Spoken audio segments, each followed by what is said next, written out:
Passionate about music. So he's already a GaydarRadio core artist. Every time he releases a single, we're on it. It's Calvin Harris. Hello. Hey, how are you? Yeah, really well. How are you? Very good, thank you. Congratulations on the new album out this week. 18 months. Yes, it is. I'm excited. It's very exciting. I was listening to it in the office earlier this afternoon, and as it progressed through the album, I was kind of like, oh yeah, we play that, and then the next song we play that, and it's already a greatest hits, really, isn't it? It's interesting. It was a different way of doing an album, because when I started with Bounce, it was literally the only record that I had made, so I just put it out, see how it would do, and then that's kind of how everything progressed. And then there were kind of so many that I needed to do an album in order to justify their existence. And it has been 3 years, hasn't it, since the last one? About 3 years, 2.5. 2009, yeah, over 3 years since the last album. But I see it as like almost a different act completely, to be honest with you, because I'm not singing. I mean, I'm singing on 2 songs on the album, and on Iron with Nicky Romero, I mean, it's like 4 lines. So it's more like me producing. That's why it's called 18 months. It's like 18 months since I made the decision to stop all of that other stuff that I was doing before and just concentrate on producing. Okay, is that a preference then, that you don't sing on so many tracks, or is it just that you want to collaborate with so many different people? Yeah, like before I would do the odd production for other people and enjoy it a lot more than my own stuff, you know. Yeah. I did stuff for Kylie and Dizzy Rascal, and it was more fun than working with the same all limited voice, you know, which is mine. So I thought it would be more fun to work with a load of other people, you know. And I've got to say, it's the best vocal talent as well, because you've got Ellie Goulding, you've got Florence Welsh. I mean, it's vocalists that are slightly distinct, well, very distinctive, but kind of the kind of voice that maybe isn't used on a dance track.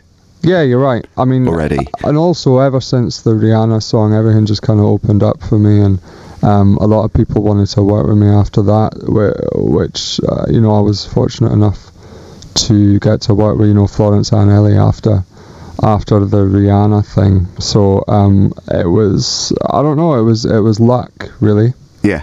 And what's your personal favourite track on the album? Is it one of the singles or one of the new tracks that people maybe haven't heard yet? I mean, I really like Feel So Close still. And I really like a track called Here to China with Dizzy Rascal and Dylan Francis. I really like that.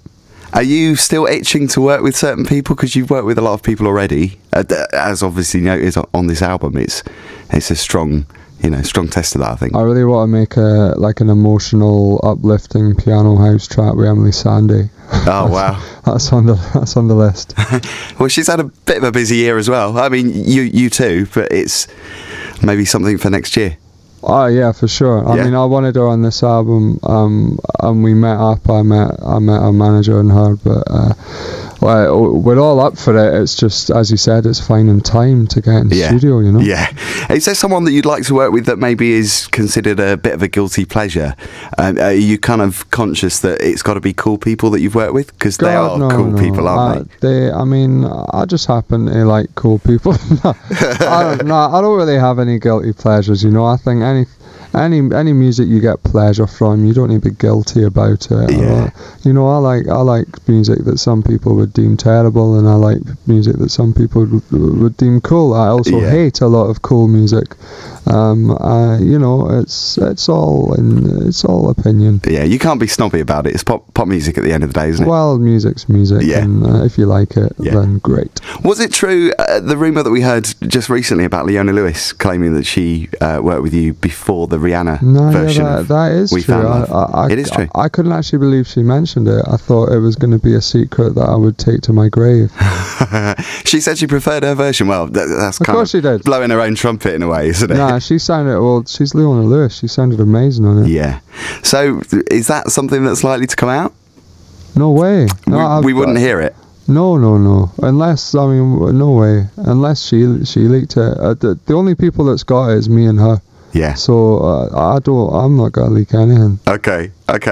Not at the moment, anyway. Never. What? Never. Why? Give it another 5 years. No, I follow you on Twitter, Calvin. I've got to say, I like following you on Twitter for various reasons, but mainly because you talk about two things: music and food.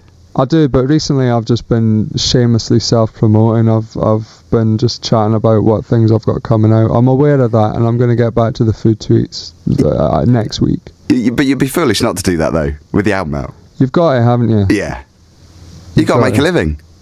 Well, yeah, you know, I think I enjoy tweeting about things I've got coming out. I'm fortunate to have music coming out. I'll tweet about it. Yeah. Do you get into arguments? Because a lot of people do on Twitter. It's kind of infamous, really, isn't it, for having a bit of a ragey moment or two? Yeah. Occasionally, I get something that just really, you know, gets my back up. I need to respond, but I'm trying to curb that. You know, very rarely. Most of the time, I just block them and move on. Next. Yeah. All right. You're out clubbing. You hear your own tracks being played by the DJ. Is it a cringe moment, or do you like that? I don't really go clubbing, to be honest with you. I spend a lot of time in clubs. Busman's holiday, isn't it, if you go clubbing, I suppose, in your spare time? I think, when do I hear them? I hear them in shops and stuff sometimes. It's always, I know, it's nice in a way, because it's like, oh good, I'm getting played. It's good. I like it. Cool. And obviously there's a lot of work that you've done over the last couple of years as well, especially remixes and stuff as well. So I don't think you can go to a club and not hear a Calvin track, to be honest. I mean, when I'm in a club, I'm playing it, so usually you hear a lot of my tracks. Yeah. Now, we've got to touch on this. You've probably been asked so many times before, but the pineapple on the head moment on X Factor, where you obviously invaded the stage, kind of showed your bum as well, kind of bent over, didn't you, and had the pineapple on your head. It was a homage to Jarvis Cocker, at the Brits. Do you regret that, or I mean, how do you look back on it? Because it was what, 3 years ago, what was it? Well, I mean, I wouldn't say I regret it, but I wouldn't do it again. But obviously, you've worked with Cheryl Cole. I have, and she was obviously a judge on X Factor. She was. How does that work now? How do you? I don't know. In hindsight, I mean, it worked out. It was a #1 record for her. Yeah, it worked out great. And her best single, I think. I don't know. And 3 words. But three words. I don't know that one, but Call My Name's brilliant. It worked great, and she's, you know, she's a star. Are you still in touch with her now? Is it one of those working relationships where you've kind of done the job and you've moved on, or are you still in touch? When was the last time I was in touch with her? Maybe 2 weeks after it was a #1, she was in Vegas. She came to a gig of mine in Excess in Vegas. Yeah. And that was a while ago now. But so no, I guess we're not in touch. But that doesn't mean we don't like each other or anything, you know. Would you work with her again? Of course. Yeah? Yeah. Cool.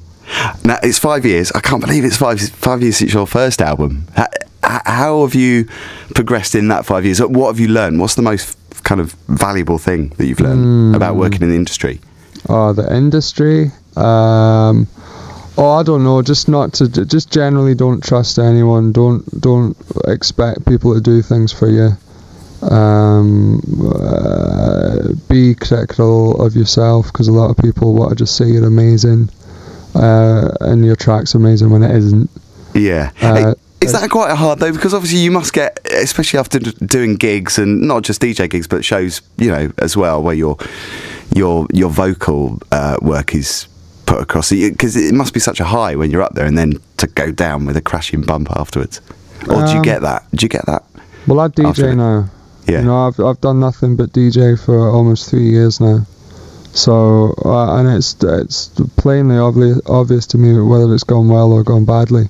And the same goes with records. Like, I can tell if I've made something, I can tell if it's good or if it's bad. Yeah. But that doesn't mean I can tell if it's going to sell well or not, because that is a whole different ball game, you know, because radio has to play it and all that kind of stuff. So, like, you know, like you'd write the Cheryl tune, you'd be like, this is a catchy tune, but I could have given it to someone who wouldn't have got the airplay and wouldn't have had the exposure that Cheryl would have got, and it would have done badly.